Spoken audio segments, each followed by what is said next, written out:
Mr. Moskowitz. Thank you, Mr. Chairman. Gentlemen, let's talk about the laws of physics for a second. Mr. Graves and Commander Favor, I heard you talk about speed. When those objects broke the sound barrier, did they make a sonic boom? I was in a jet. You can't hear anything. It's kind of loud in there. Yeah, you're not able to actually personally tell within the vehicle. I will say the objects that we were seeing, they were spherical, and they were observed up to Mach 2, which is a very non-aerodynamic shape. What about G-forces? Let's talk about G-forces of those vehicles. Could a human survive those G-forces with known technology today? No. No, not for the acceleration rates that we observed. Okay. What about what they look like? How close did you get? Did you see a seam or a rivet or a section? And what I mean is, obviously, the jets you're flying have all those things. Did these objects have those? Do you want to go, Ryan? I didn't have the detail to be able to tell that. So we got within a half mile at Tic Tac, which people say that's pretty far, but in airplanes, that's actually relatively close. No, it was perfectly white, smooth, no windows, although when we did take the original FLIR video that is out there, when you put it on a big screen, it actually had two little objects that came out of the bottom of it. But other than that, no windows, no seams, no nothing. Mr. Grush, as a result of your previous government work, have you met with people with direct knowledge or have direct knowledge yourself of non-human origin craft? Yes, I personally interviewed those individuals. Mr. Grush, as a result of your previous government work, have you met with people with direct knowledge or have direct knowledge yourself about ATs, advanced technologies that the U.S. government has? Based on conventional advanced tech, I was briefed to the preponderance of the Defense Department's both space and aerospace compartmented programs, yeah. Do you have knowledge or do you have reason to believe that there are programs in the advanced tech space that are unsanctioned? Yes, I do. Okay. Yeah. And when you say that they're above congressional oversight, what do you mean? Complicated question. So there's, some, I would call it abuse here. So congressional oversight of conventional special access programs, so I'll use Title 10, so DOD as an example, right? So 10 U.S. Code Section 119 discusses congressional oversight of SAPs, discusses the DepSecDef's ability to waive congressional reporting. However, the Gang of Eight is at least supposed to be notified if a waived or waive-bigoted unacknowledged SAP is created, and that's public law. Well, so that how does, I mean, I don't want to cut you off, but how does a program like that get funded?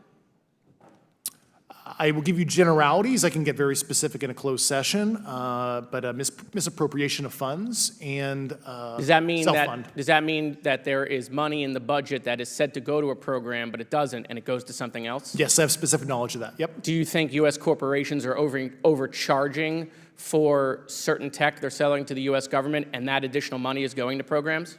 Correct, through something called IRAD. Okay. Satellite imagery.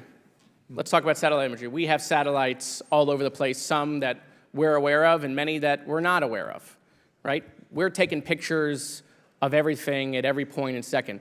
Mr. Grush, are you aware, do you have direct knowledge, or have you talked to people with direct knowledge that there are satellite imagery of these events?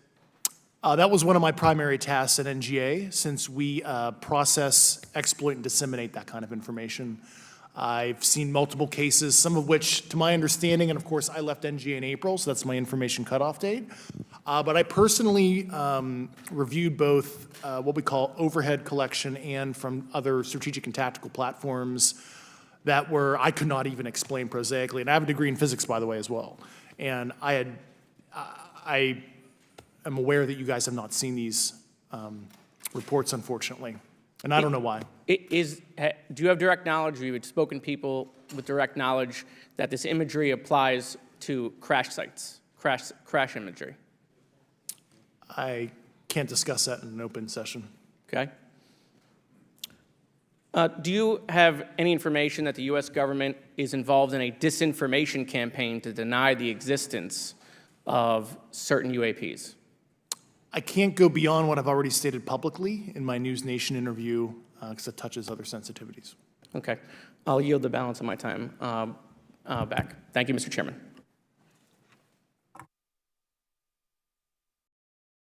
Ms. Fox. Thank you, Mr. Chairman, and I thank our witnesses for being here today. Mr. Garouche, in your sworn testimony, you state that the United States government has retrieved supposedly extraterrestrial spacecraft and other UAP-related artifacts. You go so far as to state that the U.S. is in possession of, quote, non-human spacecraft, end quote, and that some of these artifacts have circulated with defense contractors. Several other former military and intelligence officials have come forward with similar allegations, albeit in non-public settings. However, Dr. Sean Kirkpatrick, the director of AARO, previously testified before Congress that there has been, and I quote, no credible evidence thus far of extraterrestrial activity or of, quote, off-world technology brought to the attention of the office. To your knowledge, is that statement correct? It's not accurate. I believe Dr. Kirkpatrick mentioned he had about 30 individuals that have come to Arrow thus far. A few of those individuals have also come to Arrow that I also interviewed, Okay. and I know what they provided Dr. Kirkpatrick and their team. Okay, I was able to evaluate okay, that information. I need to go on. Sure. But my understanding that his statement is accurate, came from a direct quote. And this contradiction is a perfect example of why we need to inject transparency into our government. And for another example, look no further than the pitiful response to the Chinese spy balloon debacle earlier this year. You may remember the mass confusion that ensued when the balloon was first spotted over Montana, 4 days after it first entered U.S. airspace over Alaska. The Biden administration's initial inability to address the object grew into a continuous series of embarrassments. After news of the balloon reached the mainstream media, we were assured that the balloon posed no threat to our security. However, after the balloon was allowed to transit the entire continental United States, fighter jets were scrambled off the coast of South Carolina to shoot it down. This flip-flopping and obfuscation caused needless confusion, fear, and panic across the country. It's my hope, Mr. Chairman, that this sort of confusion will not be repeated. We should investigate the extent to which elements of our government possess or do not possess information that is of critical value to the American people. We owe it to the citizens of this nation to make sure that our government is transparent and accountable. We must make sure that our government provides answers, and Congress must do its duty to solicit those answers. With that, Mr. Chairman, I yield back.